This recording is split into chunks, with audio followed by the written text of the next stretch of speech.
भाई विकलांग सिंह के हाँ ਜਿਸ ਸ਼ਖਸ ਨੂੰ ਤੁਸੀਂ ਦੇਖ ਰਹੇ ਨੇ ਦੇਸ਼ ਦਾ ਆਮ ਨਾਗਰਿਕ ਵੀ ਹੈ ਔਰ ਇੱਕ ਵਕੀਲ ਹੈ।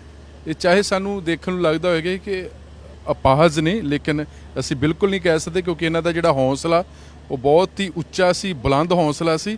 ਤੇ ਐਡਵੋਕੇਟ ਨੇ, ਹਿਸਾਰ ਦੇ ਡਿਸਟ੍ਰਿਕਟ ਰੋਹਤਕ ਦੇ ਰਹਿਣ ਵਾਲੇ ਨੇ ਸੁਨੀਲ ਕੁਮਾਰ ਜੀ। ਔਰ ਇਹ ਬਚਪਨ ਤੋਂ ਹੀ ਇਹਨਾਂ ਨੂੰ ਪੋਲੀਓ ਹੋ ਗਿਆ ਸੀ ਤੇ ਇਸ ਕਰਕੇ ਉਹਨਾਂ ਦੀਆਂ ਦੋਨੇ ਲੱਤਾਂ ਨਹੀਂ ਨੇ। ਪਰ ਜਿਸ ਤਰ੍ਹਾਂ ਇਹਨਾਂ ਨੇ ਬੀੜਾ ਚੁੱਕਿਆ ਕਿ ਦੇਸ਼ ਦੀ ਜਨਤਾ ਨੂੰ ਕੋਰਟ ਕਚਹਿਰੀਆਂ ਦੇ ਵਿੱਚੋਂ ਇਨਸਾਫ ਦਿਵਾਉਣਾ, ਪਹਿਲਾਂ ਔਖੇ ਸਮੇਂ ਕੱਢ ਕੇ +2 ਕੀਤੀ, ਫਿਰ BA ਕੀਤੀ, ਫਿਰ ਇਹਨਾਂ ਨੇ LLB ਪਾਸ ਕੀਤੀ। ਤੇ ਅੱਜ ਇਹ ਪੰਜਾਬ ਅਤੇ ਹਰਿਆਣਾ ਦੀ ਬਾਰ ਕੌਂਸਲ ਦੇ ਵਿੱਚ ਬਕਾਇਦਾ ਤੌਰ ਤੇ ਇਹਨਾਂ ਦੀ ਇਨਰੋਲਮੈਂਟ ਹੋ ਚੁੱਕੀ ਨੇ। ਇਹ ਐਡਵੋਕੇਟ ਬਣ ਚੁੱਕੇ ਨੇ।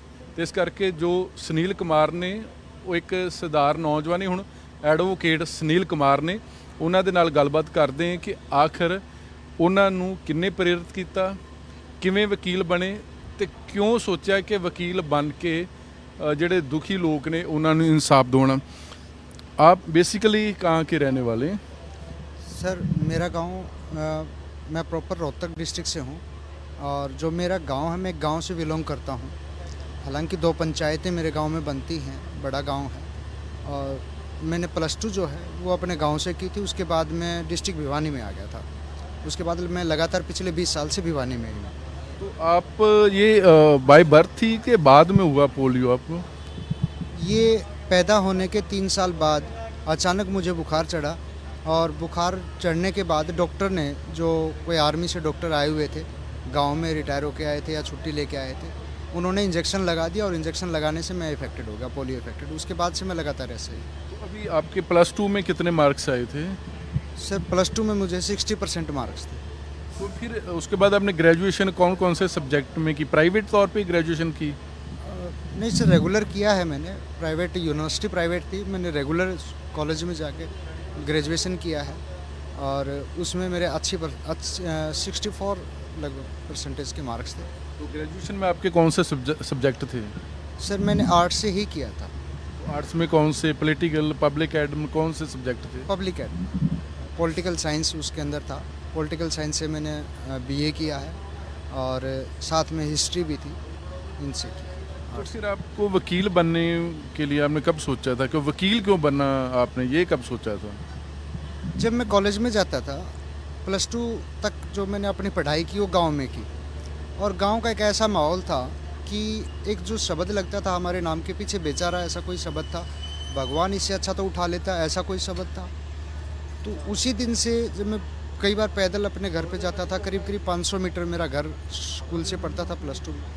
उसके बाद जब मैं अपने घर जाता था तो मुझे रास्ते में ऐसे शब्द सुनने के मिलते थे। मैं जैसे अभी आपने चल के देखा वैसे मैं चलता जा रहा था। लोग ताने मारते थे? नहीं, ताने नहीं मारते थे, दया दिखाते, दया भावना दिखाते थे। लेकिन साथ में जो उनकी भावनाएं होती थी, बेचारा इस तरीके से परेशान हो रहा है, इससे अच्छा तो भगवान इसको उठा ले, खुदा इसको उठा ले। तो मुझे उन सब चीज़ों से आगे बढ़ना था, आगे उभरना था। फिर जैसे मैंने कॉलेज में एडमिशन लिया, कॉलेज में भी मेरे साथी ऐसे बहुत से मिले। तो जब मैं कॉलेज में गया तो उस टाइम पर क्या होता था कि प्रधान बनाए जाते थे कॉलेजों में, स्टूडेंट्स एसोसिएशन थी। मुझे किसी ने बताया कि यहाँ आज लास्ट डेट है और आप अगर प्रधान से बात कर लें तो ही आपका एडमिशन हो सकता है, अन्यथा नहीं। मैंने वहीं से अपने दिमाग को ये सोच लिया था कि ऐसे एक आम जनता जब इस तरीके से एक दिव्यांग आदमी के साथ इस तरह से व्यवहार कर सकती है तो अपने दिव्यांग साथियों के साथ कितना बुरा होता होगा। तो मैं कैसे इनको न्याय दिला सकता हूँ, कैसे मैं आगे प्रेरणादायक बन सकता हूँ, किस तरीके से मैं इनका वो कर सकता हूँ, बढ़ा सकता हूँ। फिर मुझे ख्याल दिमाग में आया, मैंने जो डिस्ट्रिक्ट बार है, डिस्ट्रिक्ट बार जो परिसर है उसमें मैंने राउंड लगाए। 3-4 साल में लगातार वहाँ पर घूमता रहा, मैंने लोगों को देखा है न्याय के लिए भटकते हुए। मेरे दिल में यह आया कि मुझे अगर मैं एक एडवोकेट बन जाऊँ तो मेरे ख्याल से मैं शायद किसी न किसी का भला कर सकता हूँ। तो फिर आपने कब की? LLB कहाँ से की? सर मैंने जो LLB है वो झुंझुनू JJT यूनिवर्सिटी से की है, झुंझुनू डिस्ट्रिक्ट चुड़ेला गांव से है। रेगुलर जाके मैंने वहाँ पे की है और मैं अपने भिवानी शहर को मैंने 3 साल के लिए छोड़ दिया था। बिल्कुल मैं वहाँ होटल में किराए पर रहता था और लगातार यूनिवर्सिटी में। तो खर्चा कैसे उठाते थे? घर पे कौन कौन थे? खर्चा उठाने वाले थे कि खुद ही खर्चा उठा कमाई करते थे आप? मैं खुद ही कमाई करता था सर, ऊपर सर पे बाप का साया नहीं था। +2 के बाद से ही पिताजी का साया सर से हट गया था, लेकिन मुझे कुछ करना था और मैं कुछ करना चाहता हूँ, इसीलिए मैंने ग्रेजुएशन किया और लॉ की पढ़ाई कंप्लीट की। तो खर्चा क्या करते थे आप, वो कमाई कैसे करते थे कि घर का गुजारा कैसे चलता था, क्योंकि आपके पिता नहीं रहे थे जब आपने +2 की तो कैसे घर का काम चलता था? घर का काम सर, एक तो हमारी जो डिसेबिलिटी पेंशन है वो हमें मिलती थी, वो बहुत कम थी, 750 रुपये उस समय हमें मिलती थी। उसके बाद जो है मैं साथ के साथ अपना और घर का खर्चा निकालने के लिए मैंने सन 2002 में टाइपिंग का जो है वो प्रैक्टिस की, कोर्स किया। उसके बाद मैं लगातार से फिर से कोर्ट में जैसे स्टेनो अपनी टाइपिंग मशीन रख के बैठ गया। मेरी हिंदी और इंग्लिश की टाइपिंग जो स्पीड है वो 80 वर्ड पर मिनट है आज भी। हाँ सर, मैं करता हूँ।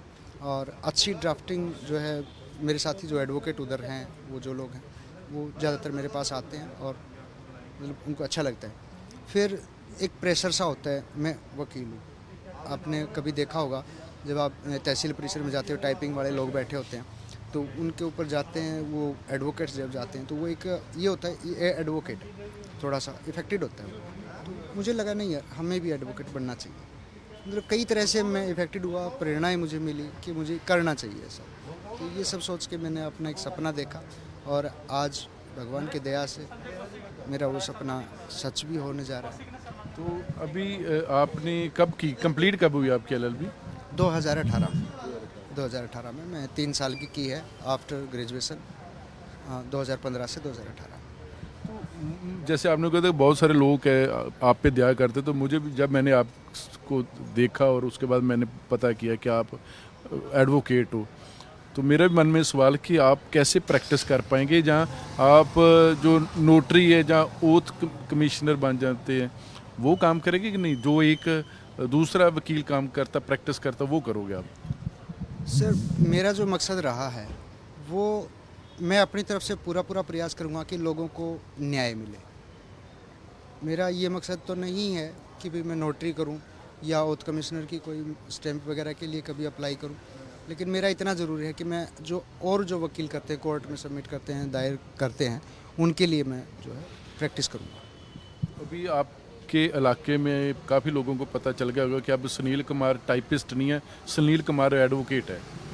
हाँ सर, मैंने जब डिग्री हासिल की थी 2018 में, उसी समय मेरे साथियों को, जो कुछ लोगों को, आसपास के लोगों को, गांव वालों को भी सबको पता चल गया था कि सुनील ने लॉ की डिग्री जो है वो हासिल कर ली है और एडवोकेट बन गए। तो बहुत खुश हुए और लोगों की जो दुआएं थी वो बदल गई। नहीं यार, मेहनत करने वाला बंदा कुछ भी कर सकता है। अभी आपके जहाँ दोस्त या रिश्तेदार हैं और भी जो गांव वाले लोग कहते होंगे यार केस तो मेरा ही लड़ना तू। सर वो देखो क्या होता है कि घर में एक डॉक्टर या कोई वकील या कोई और सरकारी नौकरी वाला हो जाए, वो चाहे FCI में हो, बोलेंगे सर पहले मेरा ही BPL बना दो। तो ऐसा होता है कि भाई मेरा ये केस उलझा हुआ है। घर के वकील का फ़ायदा हो जाएगा लोगों को, आस पड़ोस वालों को। हाँ सर, बिल्कुल होगा। और मैं चाहता भी हूँ कि जितने जो मेरे साथी हैं, जो मेरे गांव के आसपास के हैं या जो मेरे कज़न्स हैं, वो जितना मैक्सिमम हो सके उतना जो ज़्यादा। क्योंकि आप वहाँ कोर्ट में टाइपिस्ट थी, आपने ड्राफ्ट अच्छी कर लेते, आपने बोला कि आपकी हिंदी और इंग्लिश की जो स्पीड है वो 80 शब्द है पर मिनट, तो ड्राफ्ट भी आप निश्चित तौर पे अच्छी कर लेते होगे। तो आपने कोर्ट में देखा होगा, छोटी कचहरियों में देखा होगा, हाई कोर्ट में तो बहुत बड़ी है कि वहाँ लोग बहुत ज़्यादा परेशान होते हैं, बहुत ज़्यादा खज्जल वगैरह हो जाते हैं, कई छोड़ो यार क्या करना, किस लड़के, इंसाफ तो मिलेगा नहीं। ये आपके दिमाग में है, जहन में है सब कुछ? बिल्कुल सर, ऐसा बहुत कुछ मेरे दिमाग में है और ऐसा मैंने किया भी है। कई बार ऐसे लोग मेरे पास आते थे कि सर हमारे पास तो पैसे ही नहीं है, अब बताओ क्या करें, हमारे पास तो किराया तक नहीं है, और काम भी करवा लेते थे। या कुछ लोग ऐसे पहले आते थे, सर मेरे पास पैसे नहीं है लेकिन मेरा ये काम करना पड़ेगा, या क्या आप कर दोगे, मतलब बाय रिक्वेस्ट हो करते थे। तो मैं अपनी तरफ से उनको पैसे भी देता था, चाय पानी भी पिलाता था, आराम से बैठ के समझाता भी था, गर्मी के मौसम में ठंडा पानी भी पिलाता था, जूस वगैरह भी पिलाता था, और उनका काम भी करवा के मैं देता था अपनी तरफ से। अब तमाम उम्र आप एडवोकेट ही बने रहेंगे क्या? सरकारी नौकरी अगर मिली तो उस पर भी ट्राई करेंगे आप? सर आपने बहुत अच्छा क्वेश्चन पूछा और मैं कई देर से सोच रहा था, ये मेरे जहन में था कि आप ऐसा सवाल करें।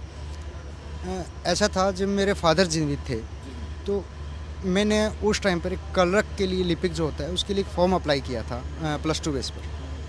तब मेरे फादर ने ये कहा था कि बेटा आप नौकरी कभी मत करना। मैंने कहा फादर क्यों?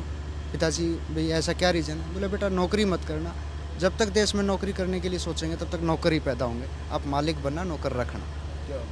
तो सर मेरे दिमाग में ही नहीं है कि मैं सरकारी नौकरी के लिए कभी अप्लाई करूँ। सुनील का जो अगला टारगेट है वो एडवोकेट सुनील नहीं, एडवोकेट सुनील एंड कंपनी हो गया है। सर एडवोकेट के साथ साथ ये ज़रूर रहेगा कि मैं सर्विस तो नहीं कर पाऊँगा लेकिन एडवोकेट ज़रूर, मतलब यहाँ तक मेरा प्रयास ये रहेगा कि आने वाले दिनों में जो आम पब्लिक है वो ये चाहे कि हाई कोर्ट तक हमारा जो वकील हो, जो एडवोकेट हो, वो सुनील कुमार सिंह। क्या बात है, काफ़ी आपने सोच के रखा। तो अभी आपको वो कार्ड मिल गया है?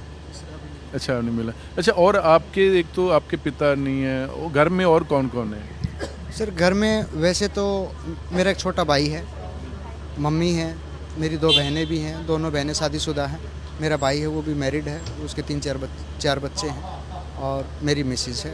एक छोटा सा बच्चा है जो अभी 15 दिन का है। चलो आपको बच्चे के लिए मुबारकें जी, बहुत बढ़िया बच्चा भी भगवान ने दे दिया और आपको लाइसेंस भी मिल गए।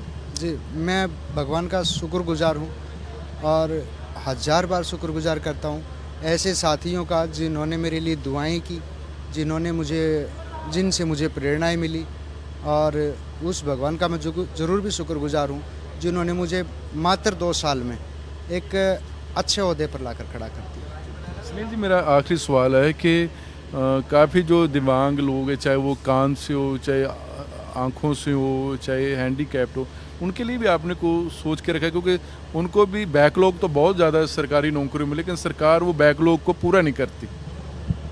सर बहुत अच्छा कि आपने सवाल पूछ के।